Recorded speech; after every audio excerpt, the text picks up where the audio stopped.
if you've been affected by the travel ban, there is an option for you, which is the national interest exception.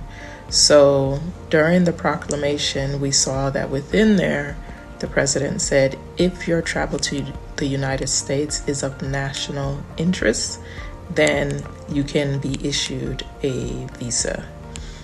So what they said specifically is that exceptions to the suspension of and limitation of entry pursuant to that section may be made on a case-by-case basis for individuals for whom the Secretary of State finds in his discretion that the travel by the individual will serve a United States national interest. These exceptions shall be made by only the Secretary of State or his designee in coordination with the Secretary of Homeland Security or her designee.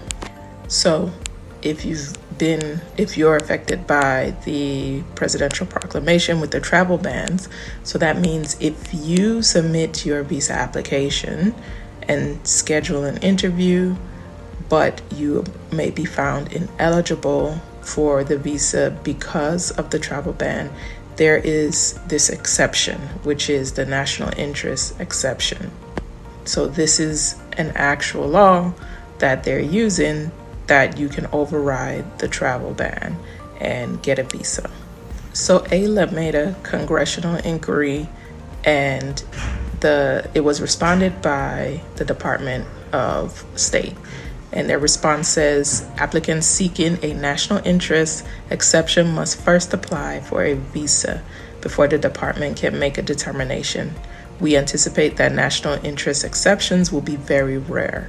The department will make determination regarding a national interest exception on a case-by-case basis. If the applicant is first found eligible for the visa, the travel must also advance U.S. national interests. So routine purpose travel, including visiting family members in the United States, business travel, employment, or study in the United States will typically not be considered to be advancing a U.S. national interest. So that's important to note. Also, there's no formal application for a national interest exception. So what I can tell you is, from my experience, I've been helping clients with applying for this national interest exception.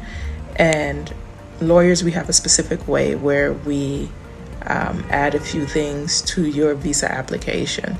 So if you're interested in trying this, definitely reach out. I'm helping a few clients to do this as well right now. So how do you qualify for a national interest exception? You have to apply for a visa the same way that you've been applying for it. So let's say, for example, you want to visit your family members, you will apply for a B1, B2 tourist visa.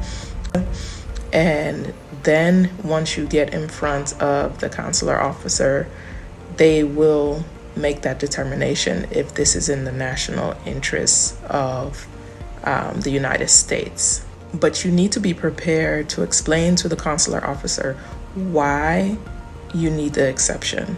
You need to let them know why this is in the U.S. national interest.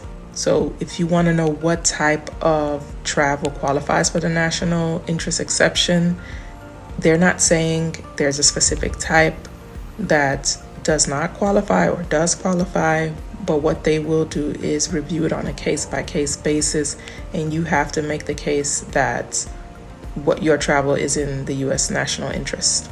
But like I said earlier, you need to be very aware that routine travel, like visiting family or business travel, routine business travel, studying in the United States, is not considered to be in the U.S. best interest, in their national interest.